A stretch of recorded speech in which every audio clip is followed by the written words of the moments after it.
சவால் விடும்போது ரொம்ப சாக்கிறதையா விடணும். அது என்ன சொன்னீங்க? பிராண்டிங்.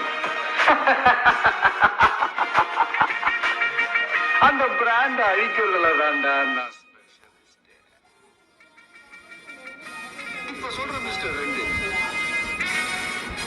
உனக்கு மேல இருக்கிற ஒண்ணு அதான் உன் தலைவன். அந்த பிராண்ட நான் அழிக்கிறேன். மறுபடியும் உன் கட்சி ஜெயிச்சாலும் சரி, உன் தலைவனை நான் ஜெயிக்க விட மாட்டேன்.